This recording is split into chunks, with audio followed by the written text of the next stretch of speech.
دکھائی جا رہی ہے، جہاں پر آپ کلبھوشن یادو ہو اس کو آپ دکھاتے ہیں، جہاں پر اسامہ بن لادن ہو اس کو آپ دکھاتے ہیں، جہاں پر اسرائیل کا وزیر اعظم ہو اس کو دکھاتے ہیں، اور جو آپ کے کاموں میں مداخلت کرتے ہیں ہر روز کہتے ہیں جی کہ اس کو وزیر اعظم بناؤ، اس کو بناؤ، ان کو آپ پروٹوکول دیتے ہیں، ان کو دکھاتے ہیں۔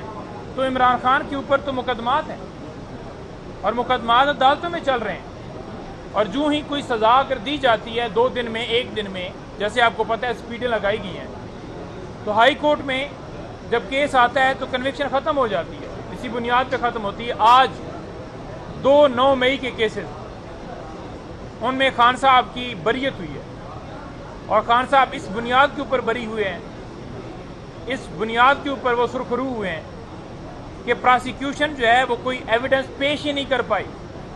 پراسیکیوشن کے پاس کوئی نہ آڈیو نہ ویڈیو نہ کوئی ایسا کوئی ان کے پاس مواد تھا جس سے وہ ثابت کریں کہ عمران خان صاحب کا یہ قصور ہے۔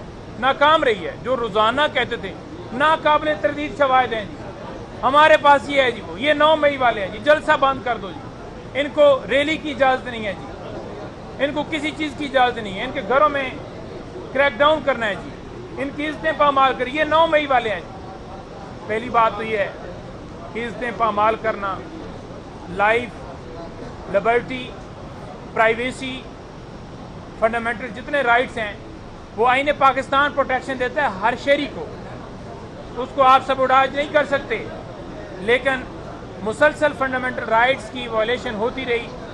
سپریم کورٹ کے اندر ہماری درخواست آئی، اس کے اوپر کوئی قبولیت نہیں ہوئی، کہا گیا کہ کہیں پہ کچھ بھی نہیں ہو رہا۔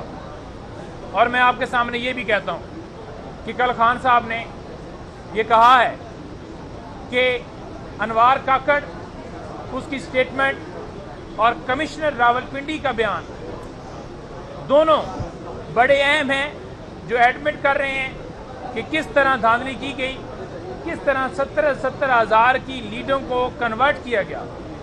اور خان صاحب نے کہا کہ انوار کاکڑ کی سٹیٹمنٹ کے بعد جو وہ کہہ رہا ہے کہ اگر تم میری بات کرو گے، یعنی کہ میرے گندم سکینڈل کی بات کرو گے، تو میں فارم 47 کی بات کروں گا، اور اگر میں نے فارم 47 کی بات کی تو پھر تم کسی کو منہ دکھانے کے قابل نہیں رہو گے۔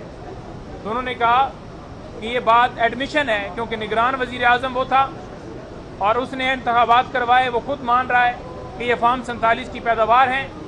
جب کسی شو کے اندر، ٹاک شو کے اندر بیٹھ کر ان سے بات کی جاتی ہے کہ آپ حلف دے دیں کہ آپ اس حلقے سے جیتے ہوئے ہیں اور ہمارا امیدوار ہارا ہوا ہے، تو یہ بھاگ جاتے ہیں۔ یہ کیوں بھاگتے ہیں؟ کیونکہ ان کے پاس کچھ نہیں ہے۔ اب طارق فضل چودھری کو اسلام آباد ہائی کورٹ نے آخری موقع دیا ہے، کیونکہ اس موقع کے اوپر بھی وہ فارم 45، 46، 47 نہیں لے کر آیا، ساتھ جرمانہ بھی کیا گیا ہے۔ آج بھی میں نے سنا ہے کوئی ایک جرمانہ ہوئے 15,000۔ تو وہ کس لیے ہو رہے ہیں؟ اس وجہ سے ہو رہے ہیں کیونکہ یہ بھاگے ہوئے ہیں، ان کے پاس فارم 47 جو سارے ہیں فیبریکیٹ کیے ہوئے ہیں، فارم 45 کے مطابق یہ ہارے ہوئے ہیں، تو یہ عدالت کے اندر پیش نہیں کریں گے۔ اسی لیے الیکشن ایکٹ جو آپ کے سامنے ہے کہ واضح طور پر جیسے الیکشن کروایا گیا، اب الیکشن آرڈیننس کے ذریعے یہ چاہتے تھے کہ ٹرائیبیونلز کے جو ججز ہیں وہ ریٹائرڈ جسٹس صاحبان ہوں، وہ بھی لیے جا سکتے ہیں۔ تو ہم بڑا اپریشیٹ کرتے ہیں لاہور ہائی کورٹ کو، جنہوں نے کہا کہ جو 6 ججز کے نام بھجوائے گئے ہیں وہ ہی اپروو کیے جائیں۔ اور سیکنڈ بات، جو نیا نیب ترمیمی آرڈیننس لایا گیا ہے، اب آپ دیکھیں کہ یہاں پر مقدمہ پہلے زیر التوا ہے، جس میں آپ نے 50 کروڑ تک کرپشن کو جو ہے کہا کہ وہ نیب کے زمرے میں نہیں آتی، تو سپریم کورٹ یہی پوچھتی ہے کہ وہ پھر کس کے زمرے میں آتی ہے، وہ پھر مقدمات کہاں چلیں گے؟ لیکن اس چیز کا کوئی جواب نہیں ہے، صرف اپنے مقدمات ختم کروانے کے لیے ساری ترامیم کی گئی۔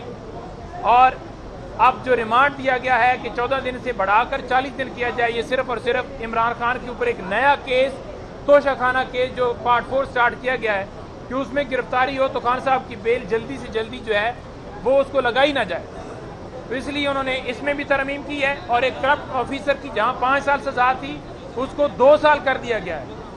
آپ دیکھ لیں ان کے کارنامے، آپ دیکھ لیں ان کی حرکات، اور 8 فروری کو جس طرح عوام نے عمران خان کو جتوایا، جس طرح مینڈیٹ عوام نے کپتان کو پی ٹی آئی کو دیا، جس طرح اس کے اوپر ڈاکہ ڈالا، ہم کسی صورت اس کو قبول نہیں کرتے.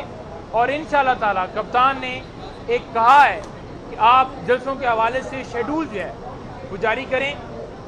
جو اتحادی جماعتیں ساری ایک الائنس ہے, انشاءاللہ تعالیٰ شیڈول جو ہے وہ جلد آپ کے سامنے آئے گا. پنجاب میں جلسے خاص طور پر ہونے جا رہے ہیں. ہم نے عدالتوں سے رجوع کیا ہوا ہے اور ہم یہ صدا عدالتوں سے کر رہے ہیں کہ ڈپٹی کمشنر صاحب جو کہ آر او لگائے گئے تھے اسی سپریم کورٹ کی طرف سے کہ یہ الیکشن کے R Os D R Os ہوں گے, جو پہلے 3 MP کے تحت لوگوں کو اٹھاتے تھے, اغوا کرتے تھے. ایک بیل ہوتی تھی, دوسری پھر جب عدالت کہتی تھی کہ ضمانت ہوگی اب آپ نے ان کو گرفتار نہیں کرنا, وہ پھر اٹھا لیتے تھے. تو وہ جو ڈپٹی کمشنرز ہیں وہ اب جلسوں کی اجازت نہیں دے رہے, ریلی کی اجازت نہیں دے رہے. ہمارا کوئی جلسہ احتجاج ہوتا ہے دفعہ 144 لگا دیتے ہیں. تو ہم نے عدالتوں سے یہ التجا کی ہے کہ ہمیں جلسے جلوس ریلیاں کرنے کی اجازت دی جائے, کیونکہ آئین پاکستان ہر شہری کو حق دیتا ہے. ہماری جو جنگ ہے وہ رول آف لاء کے لیے, وہ آئین کی بالادستی کے لیے, اور ہم رول آف لاء کے لیے یہ جنگ لڑ رہے ہیں.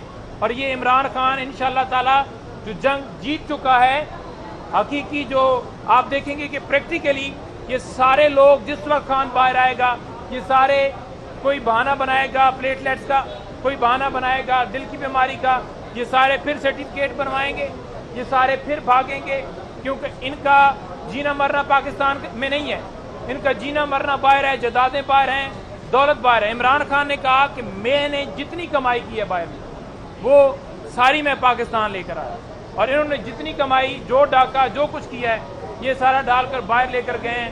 اگر یہ پاکستان لاتے تو ہماری اکانومی بہتر ہوتی نا. تو یہ ملک دشمن ہے. عمران خان محب وطن پاکستانی ہے.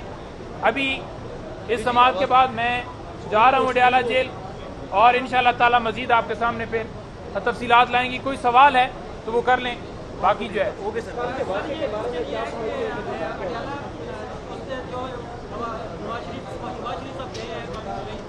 انہوں نے وہاں جا کے انویسٹمنٹ لائی ہے, جبکہ اربوں کے حساب سے انویسٹمنٹ پہلے ہی آلریڈی وہاں پہ پاکستان کی پڑی گئی, تو وہ واپس لانے کی بجائے کیا عرب بھی پاگل ہیں کہ وہ ہمیں انویسٹمنٹ دیں گے جبکہ ان کی سارے. دیکھیں اگر یہ پاکستان کے ساتھ فیئر ہونا تو سب سے پہلے یہ کر لیں کہ جتنی انہوں نے مال و دولت باہر رکھی ہوئی ہے اگر وہ پاکستان لے کر آ جائے نا تو اس ملک کا قرضہ مہنگائی ساری کنٹرول ہو سکتی ہے. یہ نہیں لاتے. اور دوسری بات, ہم تو خوشائن بات کہتے ہیں کہ ہمارے ملک کے اندر سرمایہ کاری ہو. عمران خان ہمیشہ کہتا ہے کہ ملک کے اندر سرمایہ کاری ہو, لیکن مسئلہ کیا ہے, سرمایہ کار کیوں بھاگتا ہے یا کیوں بھاگے گا؟ وہ اس لیے بھاگے گا کہ آپ کے ملک کے اندر رول آف لاء نہیں ہے, آپ کے ملک کے اندر کسی کو کوئی حقوق حاصل نہیں ہے. اگر کوئی کاروبار کرے گا تو اس کے اوپر چھاپا, اگر کوئی گھر میں رہے گا. آپ نے دیکھا نہیں ہے کہ پچھلے دنوں جو ہے وہ جس طرح سے ایک باہر کے وہ یہاں پر ایک آئے ہوئے تھے تو ان کو جس طرح سے جو ہے وہ لوٹ لیا گیا. تو جب تک ان کی گرفت جو ہے, قانون جو ہے وہ اس کی بالادستی نہیں ہوگی, آپ کے ملک کے اندر سرمایہ کاری اکانومی بہتر نہیں ہو سکتی. اور یہی بات ہم کہہ رہے ہیں, اور وہ اس صورت میں ہو سکتی ہے جب آپ مانیں گے جس کو عوام نے مینڈیٹ دیا ہے اس کو آپ مینڈیٹ دیں گے, وہ آ کے حکومت سنبھالیں گے. باہر پوری دنیا کا ٹرسٹ ہوگا کہ اس ملک کے اندر جو ہے وہ رول آف لاء ہے, اس ملک کے اندر عوامی مینڈیٹ ہے, پھر آپ کے ملک کے اندر سرمایہ کاری بھی ہوگی اور آپ کا ملک آگے بھی جائے گا. Thank you.